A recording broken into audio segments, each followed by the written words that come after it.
থেকে বেঁচে যাবেন, সেই সমস্ত কাজ করে আপনি প্রচেষ্টা চালিয়ে আপনি সাকসেসফুল হতে পারবে। তাই আল্লাহ তাবারাক ওয়া তাআলা বলেছেন, ফাউলাইকা কানা সাইয়ুহুম মাশকুরা। আর সেই সমস্ত ব্যক্তি সাফল্য হবে যেই ব্যক্তি আল্লাহ এবং তার রাসূলের অনুগত্য করে প্রচেষ্টা চালাবে। তাহলে এই আয়াত থেকে কি বোঝা যায়? যে প্রচেষ্টা চালাতে হবে আপনাকে। জান্নাত পেতে হলে আপনাকে প্রচেষ্টা চালাতে হবে। প্রচেষ্টা না চালালে আপনি জান্নাত পাবেন না। পৃথিবীর মধ্যে আমরা অনেক জিনিস নিয়ে প্রতিযোগিতা করেছি, ধন সম্পদ নিয়ে, টাকা পয়সা নিয়ে, খেলাধুলা নিয়ে, গেম নিয়ে, অনেক জিনিস নিয়ে আমরা দুনিয়ার বুকে প্রতিযোগিতা চালিয়েছি। আমরা কি কখনো দুনিয়ার বুকে জান্নাত পাওয়ার জন্য কখনো প্রচেষ্টা চালিয়েছি? আল্লাহ তাবারাক ওয়া তাআলার কাছে ক্ষমা চাওয়ার জন্য প্রতিযোগিতা চালিয়েছি, প্রচেষ্টা করেছি কখনো? খুব কম মানুষ রয়েছে যারা আমরা জান্নাত পাওয়ার জন্য, যারা আমরা গুনাহ মাফ করার জন্য প্রচেষ্টা চালিয়েছি। তাহলে আমাদেরকে প্রচেষ্টা চালাতে হবে কিভাবে, সেই সম্পর্কে আল্লাহ তাবারাক ওয়া তাআলা বলেন, বিসমিল্লাহির রহমানির রহিম, ওয়াসারি'উ ইলা মাগফিরাতিন মির রাব্বিকুম ওয়া জান্নাহ আরদুহাস সামাওয়াতু ওয়াল আরদু উ'ইদ্দাত লিল মুত্তাকিন। আল্লাহ তাবারাক ওয়া তাআলা বলেন, ওয়াসারি'উ ইলা মাগফিরাতিন মির রাব্বিকুম ওয়া জান্নাহ। ও মানুষেরা, ও আমার বান্দারা, তোমরা একে অপরের সাথে পরস্পর প্রতিযোগিতা করো। কিসের দিকে? ইলা মাগফিরাতিন মির রাব্বিকুম ওয়া জান্নাহ, সেই রবের দিকে যেই রব তোমাদের সকল গুনাহ মাফ করে দিতে পারে, যেই রব শক্তিশালী, যেই রব সব গুনাহ মাফ করে দিতে পারে, সেই রবের দিকে তোমরা প্রতিযোগিতা চালাও। পৃথিবীর বুকে কত গুনাহ করেছো, কত খারাপ কাম করেছো, কত জেনা করেছো, কত শিরক করেছো, কত পাপ করেছো, সেই সমস্ত গুনাহকে মাফ করার জন্য সেই প্রতিপালকের দিকে তোমরা প্রতিযোগিতা চালাও, সেই প্রতিপালকের দিকে ক্ষমার জন্য প্রচেষ্টা চালাও। আর কিসের দিকে চালাও? ওয়া জান্নাতিন, এবং সেই জান্নাত পাওয়ার জন্য প্রতিযোগিতা চালাও, যে জান্নাত সম্পর্কে আজ পর্যন্ত কোনো কান দেখেনি, আজ পর্যন্ত কোনো চোখ দেখেনি, আজ পর্যন্ত কোনো কান শুনেনি, আজ পর্যন্ত কোনো অন্তর মাহসুস করেনি, সেই জান্নাত পাওয়ার জন্য তোমরা প্রতিযোগিতা চালাও। পৃথিবীর মধ্যে যত সোনা রয়েছে, যত হীরা রয়েছে, যত মুক্তা রয়েছে, সমস্ত সোনা, সমস্ত হীরা, সমস্ত মুক্তাকে এক জায়গায় করে যদি একটা চেয়ার বানা হয়, তাহলে পৃথিবীর মধ্যে যদি একটা চেয়ার বানা হয়, তাহলে জান্নাতের একটা চেয়ারও হবে না। তাহলে জান্নাতের কি একটা চেয়ার হবে? কখনোই হবে না। কারণ সেই জান্নাত পাওয়ার জন্য তোমরা প্রতিযোগিতা চালাও, ক্ষমার জন্য প্রতিযোগিতা চালাও। কত গুনাহ করেছেন, ঠিক আছে, কত খারাপ কামে লিপ্ত ছিলেন, কত বাজে কাম করেছেন, কত গুনাহ খাতা করেছেন, কোনো ঠিক নেই। তাই জান্নাত পাওয়ার জন্য, ক্ষমা পাওয়ার জন্য সেই রবের দিকে প্রতিযোগিতা চালাও। তাহলে সেই জান্নাত পাওয়ার জন্য প্রতিযোগিতা চালাবেন, সেই জান্নাতের প্রশস্ত কত? আল্লাহ তাবারাক ওয়া তাআলা বলেন, আরদুহাস সামাওয়াতু ওয়াল আরদু, সেই জান্নাতের প্রশস্ত হচ্ছে আসমান এবং জমিন সমতুল্য। সেই জান্নাত কাদের জন্য তৈরি করা হয়েছে? উইদ্দাত লিল মুত্তাকিন, সেই জান্নাত পরিষ্কার মুত্তাকিনদের জন্য সৃষ্টি করা হয়েছে। তাই ভাই আমার, ও আমার বন্ধুরা, ও আমার মা বোনেরা, তোমরা একে অপরের সাথে প্রতিযোগিতা চালাও সেই জান্নাত পাওয়ার জন্য, সেই গুনাহ খাতা মাফ করার জন্য আল্লাহ তাবারক ওয়া তাআলার দিকে প্রচেষ্টা চালাও। তাহলে আমাদেরকে প্রচেষ্টা চালাতে হবে। কিন্তু আজকাল আমরা প্রতিটা চালাই না। আজকাল আমরা আমাদের মসজিদের পাশে এতগুলো বাড়ি থেকেও আমরা নামাজ পড়ি না। তা আমরা কিভাবে প্রতিটা চালাবো? আমরা কিভাবে জান্নাত নেব? শুধু যে আপনি বলবেন জান্নাত নেব, আপনি পেয়ে যাবেন? জান্নাত নিতে গেলে আপনাকে প্রচেষ্টা চালাতে হবে। প্রচেষ্টা না চালালে আপনি জান্নাত পাবেন না। তাহলে পৃথিবীতে আপনি কত গুনাহ করেছেন, কত খারাপ কাম করেছেন, সেই সমস্ত গুনাহকে মোচন করার জন্য আপনি সেই রবের দিকে প্রচেষ্টা চালান। আপনি বেঁচে আছেন বলে আপনি চলাফেরা করতে পারছেন, বেঁচে আছেন বলে আপনি খাদ্য খেতে পারছেন, বেঁচে আছেন বলে আপনার ক্ষমা চাওয়ার সুযোগ রয়েছে, বেঁচে আছেন, এটাই হচ্ছে আপনার সব থেকে বড় নিয়ামত। আপনি মরে গেলে সব শেষ হয়ে যাবে। আপনি কি ভাবছেন যে আপনার মরার পর আপনার ভাই বোন, আত্মীয় স্বজন, মা বাবা, বন্ধু বান্ধব আপনার জন্য দান খায়রাত করবে? তারা আপনার জন্য তওবা করবে? না, কেউ করবে না। যারা আজ পর্যন্ত নিজের জন্য নামাজ পড়তে পারলো না, আজ পর্যন্ত যারা নিজের জন্য দান খায়রাত করতে পারলো না, আপনি তাদের জন্য আশাবাদী হয়ে আছেন যে আপনার মরার পর তারা দান করবে, মরার পর আপনার জন্য তওবা করবে? কখনো হতে পারে না। তাই আপনি এখন বেঁচে আছেন, বেঁচে থেকে আপনি যেটা আমল করবেন সেই আমলটাই কাজে লাগবে। তাই আপনার সময় রয়েছে, আপনি তওবা করেন। আমরা এই যুগে এই সময় প্রতিটা চালাই না, কিন্তু সাহাবীদের সময় তারা যদি জানতো যে এই কাম করলে জান্নাত পাওয়া যাবে, এই কাম করলে জান্নাতে চলে যাবেন, তাহলে তারা সেই জান্নাত যাওয়ার জন্য, জান্নাত পাওয়ার জন্য তাদের ধন সম্পদ দেখেনি, তাদের গাড়ি বাড়ি দেখেনি, টাকা পয়সা দেখেনি, স্বামী স্ত্রী দেখেনি, তারা কিছুই দেখেনি।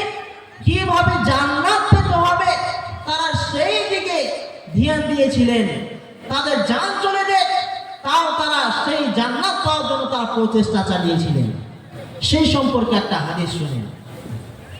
বদরের যুদ্ধের সময় যখন মক্কার কাফের মুশরিকরা ইসলামকে শেষ করে দেওয়ার ইচ্ছায় অগ্রসর হয়েছিলেন মদিনার দিকে, তখন নবী করিম সাল্লাল্লাহু আলাইহি ওয়াসাল্লাম সাহাবীদেরকে তাগিদ করে বলেছিলেন কি, কুমু ইলা জান্নাতিন আরদুহাস সামাওয়াতু ওয়াল আরদু। নবী করিম সাল্লাল্লাহু আলাইহি ওয়াসাল্লাম বলেছেন, কুমু, ও আমার সাহাবীরা, তোমরা উঠে দাঁড়াও, উঠে দাঁড়াও। কিসের দিকে? আরদুহাস সামাওয়াতু ওয়াল আরদু, সেই জান্নাতের দিকে যে জান্নাতের প্রশস্ত আসমান এবং জমিন সমতুল্য, সেই জান্নাতের দিকে তোমরা উঠে দাঁড়াও। তাহলে তোমরা এখনই উঠে দাঁড়াও। এখনই কাফের মুশরিক তোমাদের সঙ্গে লড়াই করতে আসছে, ইসলামকে শেষ করে দেওয়ার জন্য এখনই লড়াই করতে আসছে। তোমরা উঠে দাঁড়াও। আর যেই ব্যক্তি এই যুদ্ধে অংশগ্রহণ করে শহীদ হবে, মারা যাবে, সেই ব্যক্তি শহীদের দরজা পাবে। আর যেই ব্যক্তি শহীদ হয়ে মারা যাবে, সেই ব্যক্তি আসমান এবং জমিন সমতুল্য জান্নাত পেয়ে যাবে। এই কথা শুনে একজন আনসারী সাহাবী উমাইর বিন হুমাম রাদিয়াল্লাহু তাআলা আনহু নবী করিম সাল্লাল্লাহু আলাইহি সাল্লামের নিকট আসলেন এবং বললেন, ইয়া রাসূলুল্লাহ, ইয়া হাবিবাল্লাহ, ও আল্লাহর রাসূল, শহীদের বিনিময়ে কি আসমান এবং জমিন সমতুল্য জান্নাত পাওয়া যাবে? নবী করিম সাল্লাল্লাহু আলাইহি সাল্লাম বললেন, হ্যাঁ হ্যাঁ উমাইর, শহীদ হওয়ার বিনিময়ে আসমান এবং জমিন সমতুল্য জান্নাত পাওয়া যাবে। সেই সাহাবী যখন এই কথা শুনে নিলেন, তখন থেকে সেই সাহাবী খুব খুঁজছে আর হাসছেন আর বাহবা বাহবা বলছেন। নবী করিম সাল্লাল্লাহু আলাইহি ওয়াসাল্লাম যখন এই কথা শুনতে পেলেন, নবী করিম সাল্লাল্লাহু আলাইহি সাল্লাম তাকে বললেন, ও উমর বিন উমর, তোমার কি হয়েছে? তোমাকে কি জিনিসে উৎসাহিত করেছে? কেন তুমি বাহবা বলছো? কেন তুমি খুশিতে আটখানা হয়ে আছো? সেই সাহাবী বললেন, ইয়া রাসূলুল্লাহ, ইয়া হাবিবাল্লাহ, আপনি যখন থেকে বলেছেন শহীদের বিনিময়ে আসমান এবং জমিন সমতুল্য জান্নাত পাওয়া যাবে, তখন থেকে আমি খুশিতে আটখানা হয়ে আছি। তখন নবী করিম সাল্লাল্লাহু আলাইহি ওয়াসাল্লাম বলছেন যে এই ব্যক্তি অবশ্যই জান্নাতে যাবে, কারণ তার নিয়ত পরিষ্কার আছে। সে শুধু জান্নাত পাওয়ার জন্য এই কাম করছে, তার নিয়ত পরিষ্কার আছে, সেই ব্যক্তি জান্নাত যাবে। সেই সাহাবী তীরদান থেকে কিছু খেজুর খেতে বের করে লাগলেন, কিছু খেজুর বের করে খেতে লাগলেন। খেতে খেতে খেতে খেতে সেই সাহাবী শহীদ হওয়ার বিনিময়ে, শহীদ হওয়ার অদম্য ইচ্ছায় তিনি বলতে লাগলেন, আহারে, আমি যদি এই সমস্ত খেজুর খেতে লাগি তাহলে আমার জীবন অনেক লম্বা হয়ে যাবে। তাই সেই সাহাবী সমস্ত খেজুরকে রেখে দিয়ে সেই ব্যক্তি যুদ্ধে করতে নেমে গেলেন এবং বীর বিক্রমের মতো, যোদ্ধার মতো লড়াই করতে করতে করতে শহীদ হয়ে গেলেন। তাহলে এই হাদিস থেকে কি জানা যায়? দুইটি জিনিস জানা যায়, যে সেই সাহাবীর মধ্যে কতটা ইখলাস ছিল আর সেই সাহাবী কতটা প্রচেষ্টা চালিয়েছিল জান্নাত পাওয়ার জন্য। যখন শুনলেন যে জান্নাত সেই ব্যক্তি পাবে, যেই ব্যক্তি শহীদ হয়ে মারা যাবে, সেই ব্যক্তি জান্নাতে চলে যাবে এবং আসমান এবং জমিন সমতুল্য জান্নাত পাবে। যখন এই কথা শুনলো, সেই সাহাবী আর নিজেকে রুখতে পারলো না, সেই সাহাবী শহীদ হয়ে মারা গেলেন। তাহলে সে কতটা প্রচেষ্টা চালিয়েছিল। আর একটা কি জানা যায়, যে তার নিয়ত কত পরিষ্কার ছিল। তার কত নিয়ত পরিষ্কার ছিল, কারোর কাছে সম্মান পাওয়ার জন্য নয়, কারোর কাছে নাম পাওয়ার জন্য নয়, কারোর কাছে আত্মমর্যাদা পাওয়ার জন্য সেই ব্যক্তি শহীদ হতে যাননি, বরং আল্লাহকে খুশি করার জন্য, আল্লাহকে সন্তুষ্টি করার জন্য সেই ব্যক্তি যুদ্ধে গিয়েছিলেন। তাহলে আমাদেরও যদি এই রকম নিয়াত হয়ে থাকে, এই রকম বিশুদ্ধ যদি নিয়াত হয়ে থাকে, তাহলে আল্লাহ তাবারাক ওয়া তাআলা আমাদেরকেও জান্নাত দিয়ে দিবেন। তাই সকলে বলুন আল্লাহুম্মা আমিন, যাতে করে আল্লাহ তাবারাক ওয়া তাআলা আমাদেরকেও এই রকম শহীদ হওয়ার তৌফিক দান করেন। তাহলে নিয়াত সম্পর্কে আমি আলোচনা করছিলাম যে আপনি যেই সমস্ত কাজ করেন না কেন, প্রত্যেকটা কাজ আপনার নিয়ত সঠিক থাকতে হবে। যদি আপনার নিয়ত সঠিক না থাকে, তাহলে আপনার আমল করে কোনো লাভ হবে না, আপনার আমল সব বরবাদ হয়ে যাবে। অনেক মানুষকে দেখবেন যে যখন সে একাই নামাজ পড়ে, তখন সে ঠাকাঠাক সাজদা করে শেষ করে দেয়। আর যখন কোনো মাওলানার পাশে নামাজ পড়ে, কোনো মাস্টার, কোনো মৌলবীর সামনে নামাজ পড়ে, তখন এমন ভাবে নামাজ আদায় করে যে তার মতো কেউ হয়তো নামাজ পড়তেই জানে না। তাহলে শুনে রাখুন মুসলমান ভাইয়েরা, যেই ব্যক্তি এই রকম নামাজ পড়বে, মানুষ থাকবে না তখন ঠাকাঠাক ভাবে নামাজ পড়বেন, আর মানুষ থাকবে তখন আপনি সুন্দরভাবে নামাজ পড়বেন। তাহলে এই নামাজ পড়ে আপনি আল্লাহর সঙ্গে বিদ্রুপ করছেন, আল্লাহর সঙ্গে হাসি ঠাট্টা করছেন, এই নামাজ পড়ে আপনার কোনো লাভ হবে না। আপনাকে নামাজ পড়তে হলে আপনাকে কারোর কাছে সম্মান পাওয়ার জন্য নয়, আপনাকে মর্যাদা পাওয়ার জন্য নয়, যেই রকম ভাবে নামাজ পড়তে হয়, যেই রকম ভাবে আপনি ডেইলি নামাজ পড়েন, সেই রকম ভাবে প্রত্যেকটা টাইমে নামাজ পড়তে হবে। আপনি যদি তাহাজ্জুদের নামাজ পড়েন মানুষের কাছে নাম পাওয়ার জন্য, আপনি যদি তাহাজ্জুদের নামাজ পড়েন ভালোভাবে, যতই আপনি নামাজ পড়েন, সেই নামাজ যদি কারোর কাছে নাম পাওয়ার জন্য হয়ে থাকে, কারোর কাছে দেখানো হয়ে থাকে, তাহলে সেটা হয়ে যাবে রিয়াকারী, আর সেই আমল করে আপনার কোনো লাভ হবে না।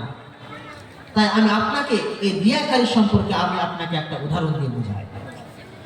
ধরেন আপনি একটা মেয়ে দেখতে গিয়েছেন, মেয়ে দেখতে দেখতে আপনার জোহরের আজান হয়ে গিয়েছে, আর আপনার মেয়েও পছন্দ হয়ে গিয়েছে, কারণ সেই মহিলারা টাকা পয়সা আলা ধনী ঘরের মেয়ে এবং দেখতেও সুন্দর, আর সেই বাড়ির মানুষেরা খুব পরেজগার নামাজি।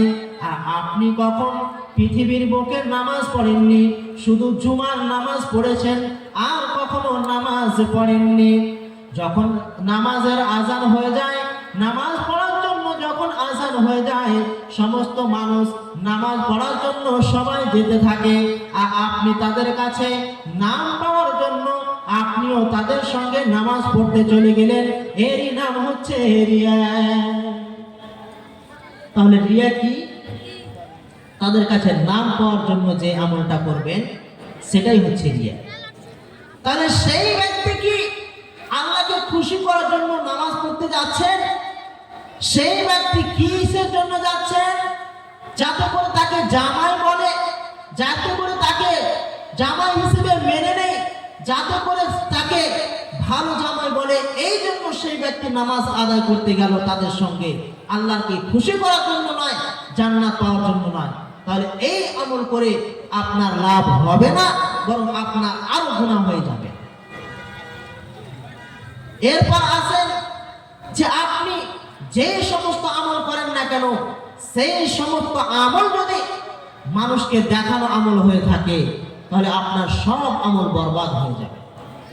এই সম্বন্ধে আমি আপনাকে একটা মারাত্মক একটা হাদিস শোনাবো, যে ভালো আমল করেও সেই ব্যক্তি জান্নাতে যেতে পারবে না। এত ভালো আমল যে সেই আমল করলে ডাইরেক্ট সেই ব্যক্তি জান্নাতে যাবে, সেই রকম আমল করেও সেই ব্যক্তি জাহান্নামে যাবে। সেই সম্বন্ধে একটা হাদিস বলি।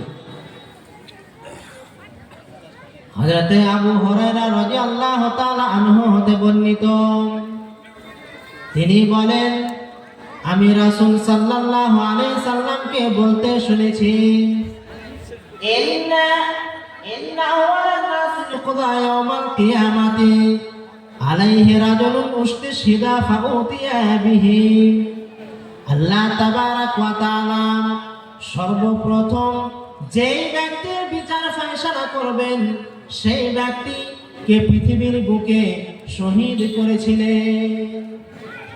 আল্লাহ তাবারাক ওয়া তাআলা সেই ব্যক্তিকে তার দরবারে হাজির করবেন, এবং তাকে হাজির করার পর পৃথিবীর বুকে যে সমস্ত নিয়ামত দিয়েছিলেন, ধন সম্পদ, টাকা পয়সা, শক্তি দিয়েছিলেন, সেই সমস্ত নিয়ামত দিয়ে তাকে আল্লাহ তাবারাক ওয়া তাআলা জিজ্ঞেস করবে।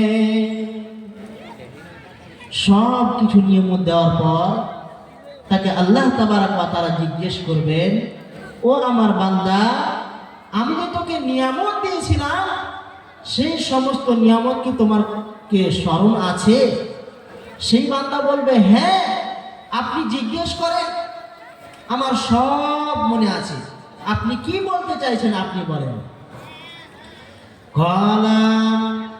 আল্লাহ তাবারাক ওয়া তাআলা বলবেন, ফামা আলাইকা ফামা আমালতা ফিহা।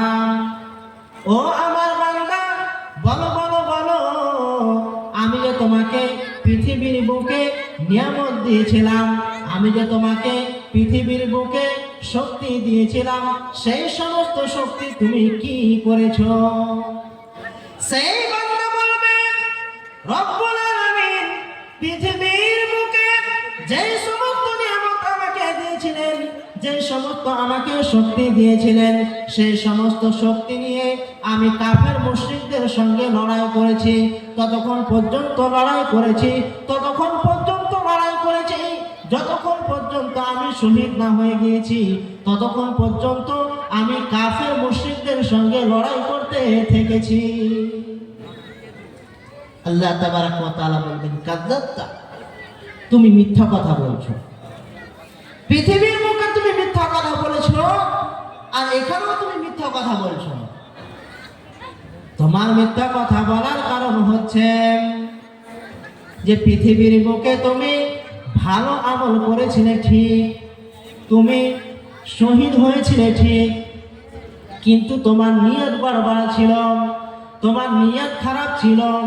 তুমি পৃথিবীর বুকে মানুষের কাছে মানুষের কাছে মান সম্মান পাওয়ার জন্য, মানুষের কাছে সম্মান পাওয়ার জন্য, মানুষের কাছে শক্তিশালী প্রমাণ হওয়ার জন্য, মানুষের কাছে খ্যাতি প্রমাণ হওয়ার জন্য তুমি লড়াই করেছিলে। আর পৃথিবীর বুকে তুমি এই সমস্ত নিয়ামত পেয়ে গিয়েছো, এই সমস্ত তুমি নাম পেয়ে গিয়েছো, তাই এখানে তোমার কিছুই হবে না। আল্লাহ তাবারক ওয়া তাআলা সঙ্গে সঙ্গে ফেরেশতাদেরকে অর্ডার দিয়ে দিবেন, ও আমার ফেরেশতারা, এই বান্দাকে ধরো আর এই বান্দাকে দুটি পা ধরে টানতে টানতে জাহান্নামে নিক্ষেপ করে দাও। আল্লাহ তাবারক ওয়া তাআলা যখন অর্ডার পেয়ে যাবে ফেরেশতারা সঙ্গে সঙ্গে সেই ব্যক্তি দুটি পা ধরে উপর করে টানতে টানতে টানতে টানতে জাহান্নামে নিক্ষেপ করে দেবে। তাহলে সেই বান্দা কেন জাহান্নামে গেল? সে নাম পাওয়ার জন্য আমল করেছিল। তাহলে কি আমলটা খারাপ ছিল? এই আমলটা কি খারাপ ছিল? না। কোন ব্যক্তি যদি শহীদ হয়ে মারা যায় তাহলে আল্লাহ তাবারক ওয়া তাআলা তাকে বিনা হিসেবে জান্নাতে দিয়ে দেবে। এই এত বড় একটা নিয়ামতওয়ালা ব্যক্তি শহীদ হওয়ার বিনিময়ে তাকে যে জান্নাতে দেবে, কিন্তু এই ব্যক্তিকে জাহান্নাম দেওয়ার কারণ হচ্ছে যে সেই ব্যক্তি মানুষের কাছে নাম পাওয়ার জন্য লড়াই করেছিল, মানুষের কাছে নাম দেওয়ার জন্য লড়াই করেছিল, যাতে করে তাকে শক্তিশালী বলে, যাতে করে তাকে পাহলওয়ান বলে। এই জন্য সেই ব্যক্তি লড়াই করেছিল, এই জন্য সেই ব্যক্তি জান্নাতে যেতে পারল না। আমল সুন্দর ছিল কিন্তু সেই ব্যক্তি জান্নাতে যেতে পারল না। এই শহীদ সম্পর্কে নবী করিম সাল্লাল্লাহু আলাইহি ওয়াসাল্লাম বলেছেন, ইগফারু লিশ-শাহিদি কুল্লু যামবিন ইল্লা দায়ন। যারা শহীদ হয়ে মারা যায় আল্লাহ তাবারক ওয়া তাআলা তাদের যত ধরনের গুনাহ রয়েছে সব গুনাহ মাফ করে দেন, কিন্তু কি? ইল্লা দায়ন, শুধু কাজ ছাড়া আল্লাহ তাবারক ওয়া তাআলা সব গুনাহ মাফ করে দিবেন। কাজ কি? আপনি মানুষকে ক্ষতি করেছেন, মানুষকে গালি দিয়েছেন, মানুষের ধন সম্পদ চুরি করে দিয়েছেন, মানুষকে হত্যা করে দিয়েছেন, মানুষের টাকা পয়সা ছিনতাই করে নিয়েছেন, মানুষের জমি জায়গা দখল করে নিয়েছেন, এর নাম হচ্ছে কার্জ, এর নাম হচ্ছে ঋণ। এই গুনাহ ছাড়া আল্লাহ তাবারক ওয়া তাআলা শহীদের সব গুনাহ মাফ করে দিবে। কেন সেটা গুনাহ মাফ করবে না? সেটা হচ্ছে বান্দার হক। আপনি বান্দাকে মারবেন, বান্দার মেরে খাবেন, আর আপনি আল্লাহর কাছে ক্ষমা চাইবেন, সেটা মাফ হবে? কখনোই মাফ হবে না। তাহলে এই গুনাহ ছাড়া যারা শহীদ হয়ে মারা যায় তাদের সব গুনাহ মাফ করে দেন। তাহলে এত একটা ভালো আমল থাকা সত্ত্বেও, এত সুন্দর আমল থাকা সত্ত্বেও সেই ব্যক্তি জান্নাতে যেতে পারল না। কেন? তার নিয়ত ঠিক ছিল না। দ্বিতীয় নম্বরে, ওয়ারাজুলুন তাআল্লামাল ইলমা ওয়া আল্লামাহু ওয়া কারাআল কুরআনা ফাউতিয়া বিহি। দ্বিতীয় নম্বরে আল্লাহ তাবারক ওয়া তাআলা এমন এক ব্যক্তির বিচার ফয়সালা করবেন যে ব্যক্তিকে আল্লাহ তাবারক ওয়া তাআলা দুনিয়াতে দ্বীনের জ্ঞান দিয়েছিলেন, সে নিজে শিখেছিল এবং অপরকে শিক্ষা দান করেছিল, এবং সেই ব্যক্তি কোরআন কারীম পড়েছিল। আল্লাহ তাবারক ওয়া তাআলা সেই বান্দাকে তার দরবারে হাজির করবেন। হাজির করার পর পৃথিবীর বুকে তাকে যে সমস্ত নিয়ামত দিয়েছিলেন সেই সমস্ত নিয়ামতের কথা তাকে স্মরণ করিয়ে দেবে, সব কথা তাকে স্মরণ করিয়ে দেবে। স্মরণ করিয়ে দেওয়ার পর আল্লাহ তাকে জিজ্ঞেস করবেন, ও আমার বান্দা, আমি যে তোমাকে এই এই নিয়ামত দিয়েছিলাম তোমার কি মনে আছে? সেই বান্দা বলবে, হ্যাঁ সব মনে আছে, আপনি জিজ্ঞেস করেন।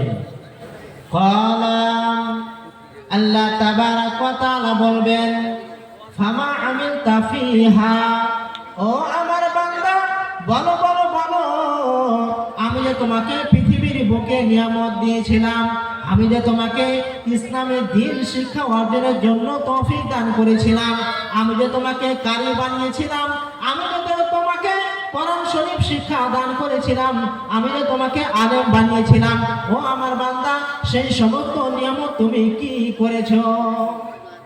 সেই বান্দা বলবে, রব্বুল আলামিন পৃথিবীর বুকে যে সমস্ত নিয়ামত আপনি আমাকে দিয়েছিলেন, সেই সমস্ত নিয়ামত আমি নিয়ে আমি নিজে কোরআন শিখেছি এবং অপরকে শিক্ষা দান করেছি। আর আপনার জান্নাত পাওয়ার জন্য, আপনাকে খুশি করার জন্য, আপনার সন্তুষ্টির জন্য আমি আল কোরআন পড়েছি, দিন রাত আমি আল কোরআন পড়তে থেকেছি। আল্লাহ বলবেন, কাদ্দাবতা, তুমি মিথ্যা কথা বলছো, তুমিও এখানে মিথ্যা কথা বলছো। তোমার মিথ্যা কথা বলার কারণ হচ্ছে পৃথিবীর বুকে তুমি জ্ঞান অর্জন করেছিলে ঠিক, তুমি নিজে শিখেছিলে এবং অপরকে শিক্ষা দান করিয়েছিলে ঠিক, এবং তুমি কোরআন মাজিদও পড়েছিলে, কিন্তু তুমি মানুষের কাছে নাম নেওয়ার জন্য, মানুষের কাছে বড় হওয়ার জন্য, মানুষের কাছে ভালো হওয়ার জন্য, মানুষের কাছে আলেম রূপে খ্যাতি হওয়ার জন্য, মানুষের কাছে জ্ঞানী হওয়ার জন্য তুমি পৃথিবীর বুকে আমল করেছিলে। আর এই সমস্ত আমল তুমি পৃথিবীর বুকে পেয়ে গিয়েছো, এই সমস্ত নাম তুমি পৃথিবীর বুকে পেয়ে গিয়েছো, তাই তোমার এখানে কিছুই হবে না। আল্লাহ তাবারাক ওয়া তাআলা সঙ্গে সঙ্গে ফেরেশতাদেরকে অর্ডার দিয়ে দিলেন যে এই ব্যক্তিকে ধরো, এই বেঈমান ব্যক্তিকে, এবং জাহান্নামে নিক্ষেপ করে দাও। সেই বান্দাকে ধরবে ফেরেশতারা, আর টানতে টানতে সেই বান্দাকেও জাহান্নামে নিক্ষেপ করে দেবে। তাহলে আমলটা কি খারাপ ছিল? কত সুন্দর আমল! নিজে জ্ঞান অর্জন করছে আর অপরকে শিক্ষা দান করছে, এটা একটা সাদকায়ে জারিয়া। আপনি যদি কাউকে কোন একটা দোয়া শিখান, কোন একটা হাদিস শিখান, কোন নামাজ রোজার কথা শিখান, আর সেই ব্যক্তি যদি শিখার পর আর কাউকে যদি শিক্ষা দান করান, আর সেই ব্যক্তি শিখে আবার কাউকে শিক্ষা দেয়, এই করে করে করে করে যদি কিয়ামত পর্যন্ত যদি সেই বান্দা একে অপরকে শিখাতেই থাকে, তাহলে সেই বান্দা যত আমল করবে, তারা যত আমল করবে, তার সমপরিমাণ নেকি যেই বান্দা সর্বপ্রথম শিখিয়েছিলেন সেই বান্দা পেয়ে যাবে। তাহলে আপনার আমলটা কি খারাপ ছিল? আমলটা খুব সুন্দর ছিল, কিন্তু আমল সুন্দর থাকা সত্ত্বেও সেই ব্যক্তি কি করলো? জান্নাতে যেতে পারলো না। কেন? তার নিয়ত গড়বড় ছিল, তার নিয়ত গড়বড় ছিল, মানুষের কাছে নাম পাওয়ার জন্য সেই আমল করেছিল, তাই সেই ব্যক্তি জান্নাতে যেতে পারল না। তৃতীয় নম্বরে, ওয়ারাজুলুন ওয়াসাআল্লাহু আলাইহি ফাআতাহু মিন আসনাফিল মালি কুল্লিহি ফাউতিয়া বিহি। তৃতীয় নম্বরে, আল্লাহ তাবারাক ওয়া তাআলা এমন ব্যক্তির বিচার ফয়সালা করবেন যে ব্যক্তিকে আল্লাহ তাবারাক ওয়া তাআলা দুনিয়াতে সচ্ছলতা দিয়েছেন এবং ধন সম্পদ টাকা পয়সা দিয়েছিলেন। আল্লাহ তাবারাক ওয়া তাআলা সেই বান্দাকে তার দরবারে হাজির করবেন। হাজির করার পর পৃথিবীর বুকে তাকে যে সমস্ত নিয়ামত দিয়েছিলেন, যে সমস্ত ধন সম্পদ টাকা পয়সা গাড়ি বাড়ি দিয়েছিলেন, সেই সমস্ত ধন সম্পদ টাকা পয়সা গাড়ি বাড়ির কথা তাকে স্মরণ করিয়ে দেবেন। স্মরণ করিয়ে দেওয়ার পর তাকে আল্লাহ তাবারাক ওয়া তাআলা জিজ্ঞেস করবে, ও আমার বান্দা, আমি তো তোমাকে পৃথিবীর বুকে এই এই নিয়ামত দিয়েছি, তোমার কি এই সমস্ত নিয়ামতের কথা মনে আছে? সেই বান্দাও বলবে, বলেন কি বলতে চাইছেন বলেন, ইয়া আল্লাহ, আমার সব কথা মনে আছে, আপনি কি জানতে চাইছেন বলেন। ক্বালা ফামা আমালতা ফিহা। আল্লাহ তাবারাক ওয়া তাআলা বলবেন, ও আমার বান্দা, পৃথিবীর বুকে যেই সমস্ত তোমাকে নিয়ামত দিয়েছিলাম, যেই সমস্ত তোমাকে শক্তি দিয়েছিলাম, যে সমস্ত আমি তোমাকে ধন সম্পদ টাকা পয়সা দিয়েছিলাম, যে সমস্ত গাড়ি বাড়ি দিয়েছিলাম, এই সমস্ত নিয়ামত নিয়ে তুমি কি করেছো? সেই বান্দা বলবে, রব্বুল আলামিন, আপনি আমাকে পৃথিবীর বুকে যে সমস্ত নিয়ামত দিয়েছিলেন, ধন সম্পদ টাকা পয়সা দিয়েছিলেন, এই সমস্ত নিয়ামত নিয়ে আমার যত চোখে মসজিদ পড়েছে সমস্ত মসজিদে আমি দান করেছি, যত ফকির মিসকিন আমার চোখে পড়েছে সমস্ত ফকির মিসকিনকে আমি দান করেছি, যত মাদ্রাসা চোখে পড়েছে আমি সমস্ত মাদ্রাসায় দান করেছি, যত জালসা চোখে পড়েছে সমস্ত জালসায় আমি দান করেছি। আল্লাহ তাবারাক ওয়া তাআলা বলবে, কাযযাবতা, তুমি মিথ্যা কথা বলছো, তুমি মিথ্যা কথা বলছো। তোমার মিথ্যা কথা বলার কারণ হচ্ছে পৃথিবীর বুকে তুমি নামাজ পড়েছিলে ঠিক, পৃথিবীর বুকে তুমি দান খয়রাত করেছিলে ঠিক, পৃথিবীর বুকে তুমি দান খয়রাত করেছিলে ঠিক, কিন্তু তুমি পৃথিবীর বুকে নাম পাওয়ার জন্য তুমি দান খয়রাত করেছিলে, নাম পাওয়ার জন্য, মান সম্মান পাওয়ার জন্য তুমি দান খয়রাত করেছিলে, যাতে করে তোমাকে বড় লোক বলে, যাতে করে তোমাকে পাহলান বলে, যাতে করে তোমাকে জ্ঞানী বলে, যাতে করে তোমাকে ধনী বলে, এই জন্য তুমি নাম করেছিলে। আর পৃথিবীর বুকে এই সমস্ত নাম তুমি পৃথিবীর বুকে পেয়ে গিয়েছো। আল্লাহ তাবারাক ওয়া তাআলা সঙ্গে সঙ্গে ফেরেশতাদেরকে অর্ডার দিয়ে দিবেন, ও আমার ফেরেশতারা, এই বান্দাটা মিথ্যা কথা বলছে, এই বান্দাটা মিথ্যা কথা বলছে, সেই বান্দাকে তোমরা জাহান্নামে নিক্ষেপ করে দাও। এই কথা শোনার সাথে সাথে ফেরেশতারা সেই বান্দার দুটো পা ধরবে এবং টানতে টানতে টানতে টানতে সেই বান্দাকে জাহান্নামে নিক্ষেপ করে দেবে। তাহলে আমলটা কত সুন্দর ছিল দেখি। দান খায়রাত, এই আমলটা কি খারাপ? দান খায়রাত করার পরও সেই বান্দা জাহান্নামে গেল কেন? তার নিয়ত সঠিক ছিল না। আমল সুন্দর ছিল কিন্তু সেই বান্দা আমল করে জাহান্নাম গেল কেন? তার নিয়ত ঠিক ছিল না। মানুষের কাছে নাম পাওয়ার জন্য সেই বান্দা আমল করেছিল। তাহলে দান করাটা কি খারাপ জিনিস? এত সুন্দর একটা আমল যদি কোনো বান্দা দান খয়রাত করে তাহলে আল্লাহ তাবারাক ওয়া তাআলা তার গুনাহ মাফ করে দেবে। যদি কোনো বান্দা দান খয়রাত করে তাহলে আল্লাহ তাবারাক ওয়া তাআলা যেই মতো আগুন পানিকে নিভিয়ে দেয় সেই মতো আল্লাহ তাবারাক ওয়া তাআলা দানের বিনিময়ে সেই বান্দা গুনাহ খাতা মাফ করে দেবে, দানের বিনিময়ে তার আগুনকে নিভিয়ে দেবে। দান এমন একটা জিনিস, যদি কোনো বান্দার প্রতি আল্লাহ তাবারাক ওয়া তাআলা রাগান্বিত থাকে, তার অন্তরে যদি মোহর মেরে দেয়, তাকে যদি ভালো কাজ করতে আর ভালো না লাগে, তাহলে সেই বান্দা যদি দান করেন তাহলে আল্লাহ তাবারাক ওয়া তাআলা সেই বান্দা দান করার বিনিময়ে আল্লাহ তাবারাক ওয়া তাআলা তার রাগকে কমিয়ে দেন। দান এমন একটি জিনিস, যদি কোনো বান্দা দান করে তাহলে দানের কারণে তাকে যদি বড় অসুখ হয়ে যায়, বড় রোগে যদি আক্রান্ত হয়ে যায়, তাহলে দানের কারণে আল্লাহ তাবারাক ওয়া তাআলা সেই রোগকে ঠিক করে দেন। তাহলে এত সুন্দর আমল থাকা সত্ত্বেও সেই ব্যক্তি জাহান্নামে গেল কেন?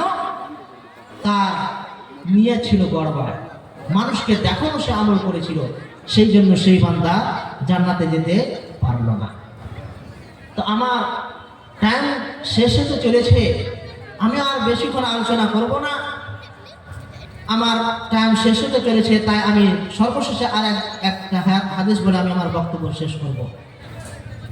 যে আপনি যত সুন্দর আমল করেন আল্লাহ তাবারাক ওয়া তাআলা আপনার আমল সম্পর্কে জানেন।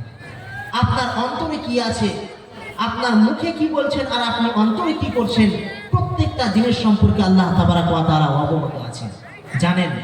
এই জন্য আল্লাহ তাবারাক ওয়া তাআলা তার পবিত্র কালামের মধ্যে বলেন, বিসমিল্লাহির রহমানির রহিম قل إن تخفوا ما في صدوركم أو تبدوه يعلمه الله ويعلم ما في السماوات وما في الأرض والله على كل شيء قدير আল্লাহ তাবারক ওয়া তাআলা তার নবীকে বলেন কুল হে নবী আপনি বলে দেন ইন তুখফু মা ফি সুদুরিকুম আও তুবদুহু ইয়ালামুল্লাহ ও মানুষেরা যদি তোমরা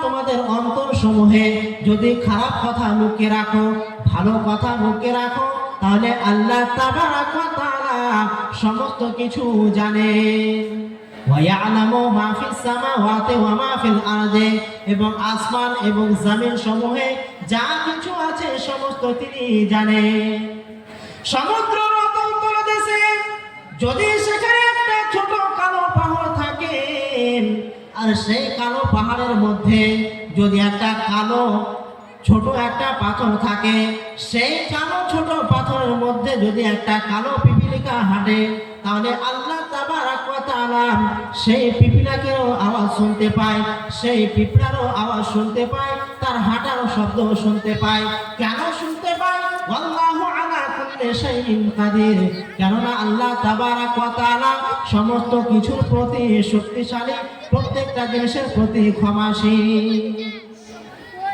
তাহলে আল্লাহ তাবারক ওয়া তাআলা প্রত্যেকটা জিনিসের প্রতি ক্ষমাশীল আপনার অন্তরেরও তিনি মালিক আপনি মুখে কি বলছেন আর আপনি অন্তর দিয়ে কি বলছেন প্রত্যেকটা জিনিস আল্লাহ রাব্বুল আলামিন জানেন কারণ আল্লাহ হচ্ছেন অন্তরের মালিক আপনি মানুষকে ধোঁকা দিতে পারবেন আপনি বলবেন যে আমি জালসা যাব আর জালসা না গিয়ে আপনি অন্য জায়গায় চলে গেলেন মানুষকে ধোঁকা দিতে পারবেন কিন্তু আল্লাহকে ধোঁকা দিতে পারবেন না কারণ আল্লাহ তাবারক ওয়া তাআলা আপনার অন্তরের মালিক তাই আপনি যেই রকম আমল করেন না কেন প্রত্যেকটা কাজ আপনার সঠিক হতে হবে সঠিক যদি না হয় তার ভয়াবহ অত্যন্ত হবে তার অত্যন্ত ভয়াবহ হবে যার পরিপ্রেক্ষিতে আপনাকে জাহান্নামে যেতে হবে আরেকটি আমি হাদিস বলে আমি আমার বক্তব্য শেষ করব আল্লাহ নবী করিম সাল্লাল্লাহু আলাইহি ওয়াসাল্লাম বলেছেন যে ইন্নাল্লাহা লা ইয়ানজুরু ইলা সুওয়ারিকুম ওয়া আমওয়ালিকুম ওয়ালাকিন ইয়ানজুরু ইলা কুলুবিকুম ওয়া আমালিকুম নিশ্চয় আল্লাহ তাবারক ওয়া তাআলা তোমাদের সৌন্দর্য দেখে না তোমাদের ধন সম্পদ দেখে না কে কত টাকা পয়সার মালিক কে কত গাড়ি বাড়ির মালিক কে কত ধন সম্পদ মালিক এই সমস্ত আল্লাহ তাবারক ওয়া তাআলা দেখে না কি দেখে ওয়ালাকিন ইয়ানজুরু ইলা কুলুবিকুম ওয়া আমালিকুম আপনাদের আমল দেখে এবং আপনাদের অন্তর দেখে আপনি অন্তরে কি করেছেন আপনার আমল কেমন রয়েছে আপনার আমল পরিষ্কার রয়েছে না নেই আপনার অন্তর পরিষ্কার আছে না নেই আপনার আমল দেখে আল্লাহ তাবারক ওয়া তাআলা আপনি দুনিয়াতে কত টাকা পয়সার মালিক আপনি দুনিয়াতে কত জমি জায়গার মালিক আপনি কত সুন্দর রয়েছে আপনি কত ধন সম্পদ আলা রয়েছেন এই সমস্ত জিনিস দেখে না আল্লাহ তাবারক ওয়া তাআলা কি দেখেন আপনার আমল দেখেন এবং আপনার অন্তরসমূহ দেখেন তাহলে আপনার আমল যতই সুন্দর হোক যদি নিয়ত যদি শুদ্ধ না থাকে তার পরিণত হবে অত্যন্ত ভয়াবহ যার পরিপ্রেক্ষিতে আল্লাহর অসন্তুষ্টি নিয়ে আপনাকে জাহান্নামে যেতে হবে তাই আমি সর্বশেষে বলি যে আল্লাহ তাবারক ওয়া তাআলা যেন আমাদেরকে নিয়ত পরিষ্কার করার তৌফিক দান করেন আমরা যেন সঠিকভাবে নিয়ত করতে পারি কারণ প্রত্যেকটা কাজ যাবতীয় কাজের ফলাফল নিয়তের উপরে হয়ে থাকে ইন্নামাল আমালু বিন্নিয়াত যাবতীয় কাজের ফলাফল নিয়তের উপরে হয়ে থাকে তাই প্রত্যেকটা আমল যে কিছু কাজ করবেন আল্লাহর সন্তুষ্টি থাকতে হবে ইখলাস থাকতে হবে কোনো মানুষকে দেখানোর জন্য করতে হবে না কোনো মানুষের কাছে মান সম্মান মর্যাদা পাওয়ার জন্য করতে হবে না শুধু আল্লাহকে খুশি করার জন্য যদি আপনি আমল করে থাকেন তাহলে আপনার সেই আমলটা কাজে লাগবে আপনি আমল করেন কম কিন্তু আপনার আমল খাঁটি হতে হবে খাঁটি আমল যদি না হয় তাহলে আপনার আমল বরবাদ হয়ে যাবে যেই মতো আপনি খাঁটি মধু পছন্দ করেন যেই মতো আপনি খাঁটি দুধ পছন্দ করেন ঠিক সেই মতো খাঁটি যদি আপনার আমল ঠিক না হয় তাহলে আপনার সব আমল বরবাদ হয়ে যাবে তাহলে আমি এখান থেকে আমি আমার বক্তব্য শেষ করছি ওমা আলাইনা ইল্লাল বালাগুল মুবিন আসসালামু আলাইকুম ওয়া রাহমাতুল্লাহি ওয়া বারাকাতুহু